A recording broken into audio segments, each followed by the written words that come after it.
pozdravljeni. Čas je za nogomet. V Grosuplju se bo danes pisala zgodovina, v tem mestu se bo namreč prvič odvila tekma prve slovenske nogometne lige. Nogometaši Brinja bodo v okviru tretjega kroga gostili Koprčane, za katerimi je, če uporabimo res zelo blag izraz, zelo turbulenten teden. Četa Zorana Zeljkovića je najprej zgolj remizirala z Radomljani, nato pa si je privoščila pravi debakel na domačem srečanju s ferskim predstavnikom Runavikom. Zapravila je prednost 2 golov in na koncu po streljanju 11 metrovk izpadla iz kvalifikacij za konferenčno ligo. Poglejmo si, kaj se je že dogajalo v tem tretjem krogu. Prekmurski derbi je s 5-2 dobila Nafta, ki je 6 točkami tudi vodilna ekipa prve slovenske nogometne lige. Družbo ji dela Bravo, ki ima po zmagi na napadalnem delu praktično ni napada, v katerega ne bi bil udeležen, je tudi zelo dobro fizično pripravljen. Po koncu lanske sezone je dobil novo pogodbo in tudi številko 10. Prav Rimac je pri žogi. Rimac je bil mlačen strel, brez kakršnihkoli težav za Zrneca. Z energijo bodo ves čas pritiskali na obrambo Kopra, toda pametno zdaj Marsetič. Jovičević po njegovem posredovanju do žogo, tudi Penkić se vključuje naprej. A tole zdaj zelo betavno za Brinje. Žoga pa po strelu Jovičevića mimo leve vratnice Baša, ali je vendarle Marsetič tisti, ki je poizkušal.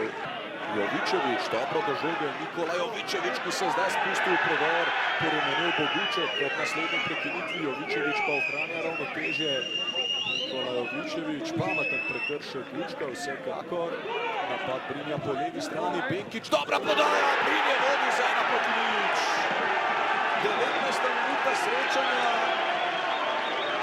Grosupeljčani do zgodovinskega prvega gola pred svojimi navijači v prvi slovenski nogometni ligi. Očitno gre za avtogol Giuseppeja Adriemaga.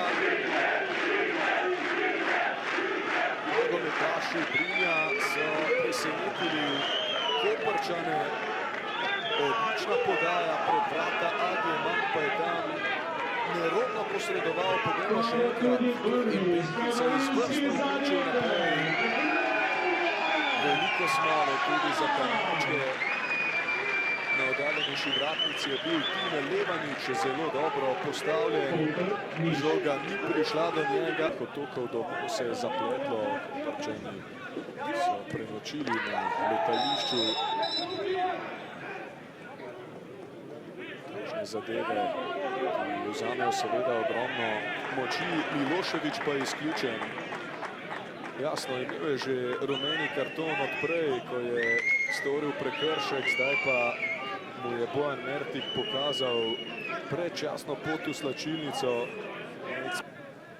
Rimac, ob njem je samo Matjaž.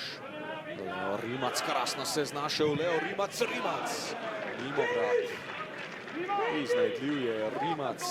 Lice Grosupeljčanov visoke, kakšna napadka in to je krasna priložnost za Brinje. Marsetič gre sam, Enej Marsetič se zapleta, ne bo dovolj za gol.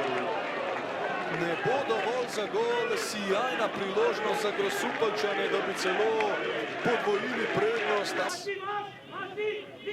Tudi nekaj težav z reflektorjem v Grosuplju.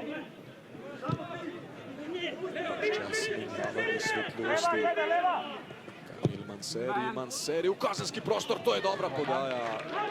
Do strela je prišel Leo Rimac, ampak ostaja pri izidu začetka drugega polčasa. Kančki skušajo priti do zadetka na 11. zaporedni prvenstveni tekmi.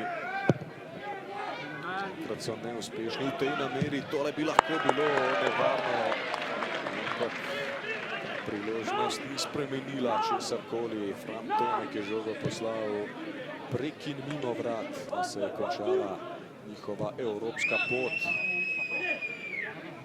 Adrović podaja na desno, Kamil Manseri, tole je zanimivo. Mimo desne vratnice, 11 metrov, ko želijo Kanarčki. glasni protesti, takoj so gosti obkrožili Bojana Mertika, za njim čakamo na počasni posnetek Bačkolja. Fanti, Bojan Mertik gre na ogled posnetka. Zdi se, da je prišlo do vlečenja in bržčas bo to 11 metrovka za Kanarčke.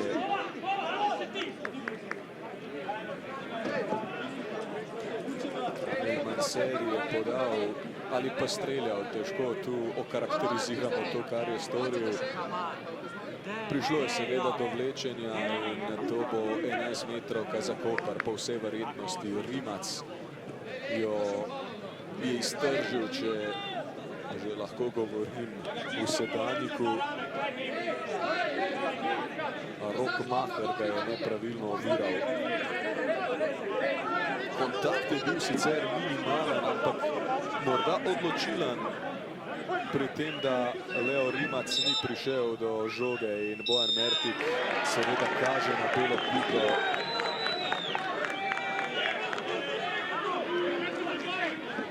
Drugega scenarija preprosto ni bilo na vidiku v tem primeru in še rdeča kazen za Roka Maherja.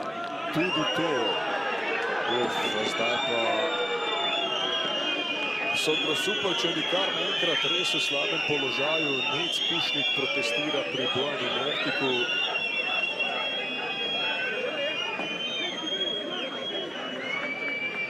Žogo namestil na belo piko. Kamil Manseri, zanesljivo, 1:1, 75. minuta. Manseri se na vrhu liste strelcev zdaj pridružuje šestim drugim nogometašem, Mazeju, Zorici, Sešljarju, Rimcu, Pihlerju in Maraši.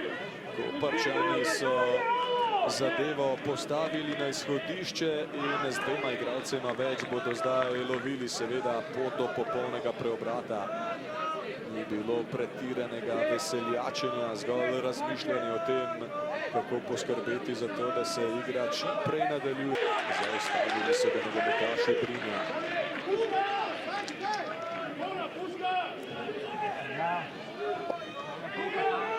Iličić. Matondo, dober strel. Mreža pa se je zatresla z napačne strani.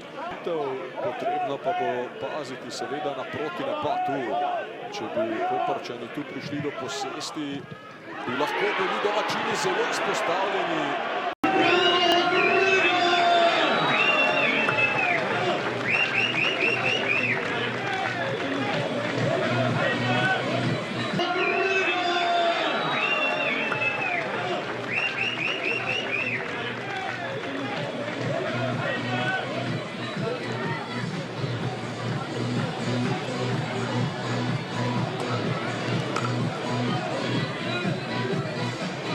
Jasmin Kurtić, niste osvojili 3 točk, ampak verjamem, da se vseeno počutite kot zmagovalci danes. Kako ponosni ste na svoje igralce? Ja, seveda, ponosni smo na od prvega do zadnjega. Jaz mislim, da, kakor sem rekel tudi po koncu tekme, take tekme nam samo dobro pridejo in smo lahko ponosni na sebe, na samo pripravo tekme, na sam odnos na tekmi. In jaz mislim, da, kakor sem rekel, take tekme samo dobro prinesejo, nažalost se zgodijo take rdeče kartoni, ampak stopili smo skupaj, igrali smo en za drugega in to je bilo tisto, kar je najbolj pomembno, da smo zvlekli to točko proti eni močni ekipi, kot je Koper. Morda je Goran Marković celo nekoliko presenetil z izjavo, da ga ni zmotila nobena sodniška odločitev. Imate vi podoben pogled? Pa ne, ko se kakor sodniki lahko delajo napake, delamo tudi mi igralci napake. In jaz mislim, da odločitve je treba sprejeti. Tako so se odločili, kakor mi prinašamo neke odločitve na igriščih in včasih je v redu, včasih ni, ampak kakor sem rekel, dali smo vse od sebe in to se nam je pol tudi poplačalo nazaj. Kako je bilo danes na igrišču srečati vašega dobrega prijatelja Josipa Iličića? Ko je na drugi strani, je vedno slabo, ker vemo, kakšne kvalitete ima Jojo in da še kar lahko dela razliko na takem nivoju in seveda sem ponosen, da pot, katero sva prešla skupaj in narazen, sem ponosen seveda na njega, da sploh še stojiva lepo na nogah in se boriva s temi mladimi fanti. Najlepša hvala in srečno. Iskrene čestitke za neverjetno borbeno predstavo. Verjamem, da je bil ta remi najslajši v vaši karieri, se morda motim. Pa ja, zagotovo, glede na situacijo na igrišču, mislim, da predvsem, če se spet lahko izrazim, ta zgodovinska prva tekma te prve lige in mislim, da če bi bilo igra 11-11, bi mogoče tudi mi lahko kaj več naredili v polju, ampak mislim, še enkrat čestitke fantom za to prigarano zmago in čestitke publiki, ki nas je podpirala v tako velikem številu. Se je bilo s katero sodniško odločitvijo danes morda težko sprijazniti? Pa ne, mislim, da niti ne. Zdaj zagotovo je nam lažje to povedati, ker smo pač prigarali to točko, ampak mislim, da ta drugi rumeni karton davek neizkušenega našega mladega fanta, ki je debitiral v prvi ligi in ta prevelika želja do igre se je pač zgodilo, kar se je. Tam za 11 metrov pa ne morem komentirati, ker res nisem videl še situacije. Kako težko pa je bilo v zadnjih minutah ob tem, ko ste imeli dva igralca manj na igrišču, spremljati vse skupaj s klopi oziroma z roba igrišča?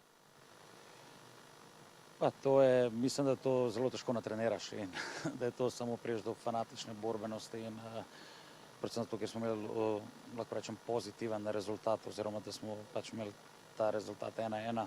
Na koncu smo imeli še priložnost v 86 minut iz prekinitve, kjer smo zadeli vratnico, tako da, ampak še enkrat mislim, da mora to biti še ena popotnica za naprej, da pač smo lahko konkurenčni v tej ligi.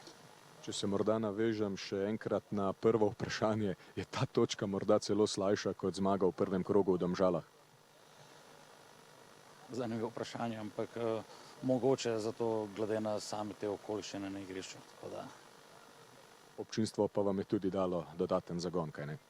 Pa ja, mislim, da glede na to, da nimamo nekih organiziranih navijačev, da imamo zagotovo najboljše občinstvo v prvi ligi. Najlepša hvala in srečno v nadaljevanju. Zoran Zeljković, osvojena točka v Grosuplju. Verjamem, da je ta remi glede na okoliščine precej grenak. Ja, se strinjam z vami, pač normalno, da smo nezadovoljni. Tudi če bi imeli vse igralce v polju, bi bili, prišli smo sem zmagati, nažalost nam ni uspelo. Kaj je recimo manjkalo v igri Kopra, ko ste imeli dva igralca več? Zdaj ustvarili ste nekaj obetavnih položajev, ampak nekako se zdi, da je manjkalo nekaj priložnosti. Vaš pogled na to? Res je, premalo smo bili potrpežljivi, mogli bi hitreje obračati stran in več igrati po strani, saj je nasprotnik normalno zgostil sredino. Ja, trenutno nismo pač psihološko najbolje, ampak verjamem, da se lahko dvignemo in nič drugega nam ne preostane kot trdo delo. Vemo, kako zelo slaba valuta so pretekle zasluge v tem športu, sploh pa je vaš klub znan po tem, da hitro postane vroče. Vi vseeno še čutite 100% popolno podporo vodstva? To ni vprašanje za mene, moje je pač, da probam delati po najboljših močeh. Jaz sem odgovoren za ekipo, kako igra, drugi so pa, da to ocenjujejo in da odločajo, kdo bo to vodil. Luka Guček, verjamem, da ima ta osvojena točka v Grosuplju kar precej grenkega priokusa. Kaj je še v igri Kopra manjkalo, ko ste imeli dva igralca več? Ja, sigurno smo nezadovoljni z rezultatom, glede na to, da smo imeli že od prvega polčasa igralca več, v drugem polčasu potem še dva igralca več, tako da sigurno nismo zadovoljni z izenačenim rezultatom. Je bila pa to za nas zelo težka tekma, sploh po tem izpadu, bolečem izpadu v Evropi, tako da smo prišli tudi v zelo fizično težkem stanju, psihično težkem stanju. Tako da ja, na koncu moramo to tekmo, ne bom rekel pozabiti, ampak čim prej začeti gledati in se pripraviti na naslednjo tekmo. Pretres se je nekako v vašem klubu zgodil še pred tekmo s ferskim predstavnikom po obračunu z Radomljani. Vas je trener vseeno uspel držati stran od tega dogajanja? Pa ja, mislim, na koncu v bistvu proti Radomljam drug polčas smo pokazali dober obraz. Prvi polčas smo šli malo energetsko ne najboljše v igro. ampak drug polčas smo že pokazali pravi obraz in ne morem reči, da je bila tekma proti Radom slaba. No. V mislih sem bolj imel tisti zapis Mlinarjev po koncu tekme, da naj bi prišlo do incidenta na parkirišču. Ne, s tem se igralci sploh ne obremenjujemo, to so stvari, ki se nas ne tičejo. Mi smo v klubu zato, da pač pokažemo vse na igrišču. Kar se dogaja okrog kluba, o tem sploh ne razmišljamo in se s tem ne obremenjujemo.